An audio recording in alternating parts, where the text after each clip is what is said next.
सख्यांनो, आज आपण श्रावणी सोमवारची शिवमुठीची कहाणी ऐकणार आहोत. आटपाट नगर होतं. तिथे एक राजा होता. त्या राजाला 4 सुना होत्या. 3 आवडत्या आणि 1 नावडती. आवडत्या सुनांचा तो चांगला प्रतिपाळ करी.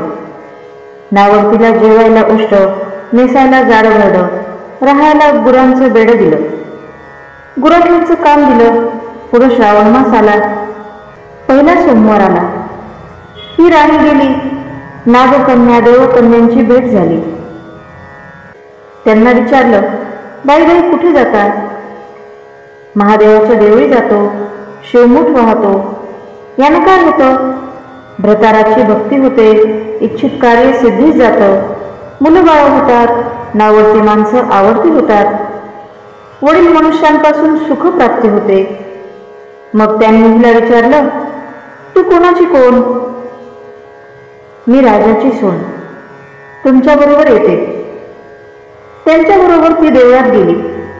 नागकन्या देवकन्या वसा वसू लागल्या. नावडती म्हणाली, काय ग बायांनो, काय वसा वसता? आम्ही शिवमुठीचा वसा वसतो. त्या वशाला काय करावं?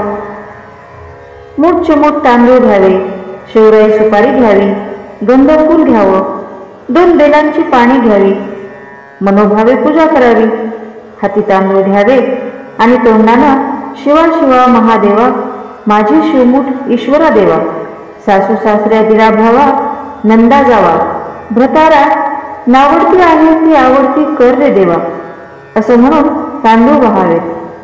संध्याकाळपर्यंत उपवास करावा. उष्टमाष्ट खाऊ नये, दिवसा मिजू नये. उपवास नाही निभावला तर दूध प्यावं. संध्याकाळी अंघोळ करावी, देवाला बेल वाहावा आणि मुकाट्याने जेवण करावं. हा वसा 5 वर्ष करावा. पहिल्या सोमवारी तांदूळ, दुसऱ्या सोमवारी तीळ, तिसऱ्यास मूग व चौथ्यास जव आणि 5वा जर सोमवार आला तर सातू शिवमुठीकरिता घेत जावे. पहिल्या सोमवारी सगळं साहित्य नागकन्या देवकन्यांनी दिलं आणि दुसऱ्या सोमवारी हिला घरून आणायला सांगितलं. त्या दिवशी हिनं मनोभावे पूजा केली. सारा दिवस उपवास केला. जावानंदांनी उष्टमाष्ट पान दिलं, ते तिनं गाईला घातलं. शंकराची आराधना केली आणि दूध पिऊन निजून राहिली. पुढे दुसरा सोमवार आला. नावडतीनं घरातून सर्व सामान मागून घेतलं. पुढे रानात जाऊन नागकन्यांबरोबर मनोभावे पूजा केली आणि शिवा शिवा महादेवा, माझी शिवमुठ ईश्वरा देवा, सासू सासऱ्या दिरा भावा, नंदा जावा, भ्रतारा नावडती आहे ती आवडती कर रे देवा, असं म्हणून तीळ वाहिले. सारा दिवस उपवास केला. शंकराला बेल वाहिला. दूध पिऊन निजून राहिली. संध्याकाळी सासऱ्याला विचारलं, तुझा देव कुठे आहे? नावडतीने जबाब दिला, माझा देव फार लांब आहे. वाटा कठीण आहेत, काटे कुठे आहेत, साप वाघ आहेत, तिथं माझा देव आहे. पुढे तिसरा सोमवार आला. पूजेचं सामान घेतलं. देवाला जाऊ लागली. घरची माणसं मागे चालली. नावडते तुझा देव दाखव, असं म्हणू लागली. नावडतीला रोजचा सराव होता. तिला काहीच वाटलं नाही. ह्यांना काटेकुटे पुष्कळ लागले. नावडतीची दया आली. आजपर्यंत रानात कशी येत असेल कोण जाणे. नावडतीला चिंता पडली. देवाची प्रार्थना केली. देवाला तिची करुणा आली आणि नागकन्या देवकन्या ह्यांसह वर्तमान देऊळ सुवर्णाचे झाले. रत्नजळीत खांब झाले. हंड्या स्वयंभू महादेवाची पिंडी झाली. सगळ्यांनी देवाचे दर्शन घेतले. नावडती पूजा करू लागली. गंधफूल वाहू लागली.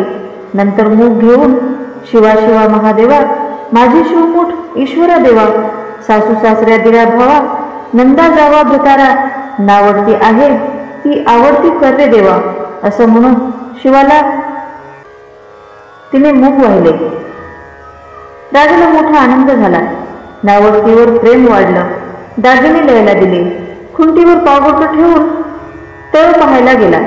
नावडतीची पूजा झाली. पूजा झाल्यावर सगळी माणसं बाहेर आली. इकडे देव अदृश्य झाले. राजा परत आला. माझं पागोटं देवळीच राहिलं. देवळाकडे आणायला गेला.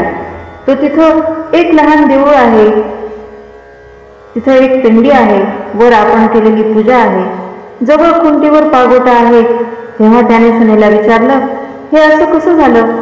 माझा गरिबाचा हाच देव. मी देवाची प्रार्थना केली आणि त्याने तुम्हाला दर्शन दिलं. सुनेमुळे देव भेटला म्हणून तिला पालखीत घालून घरी आणलं. नावडती होती ती आवडती झाली. जसा तिला शंकर प्रसन्न झाला तसा तुम्हा आम्हा हो. ही 60 उत्तराची कहाणी. 5 उत्तरी सुफळ संपूर्ण.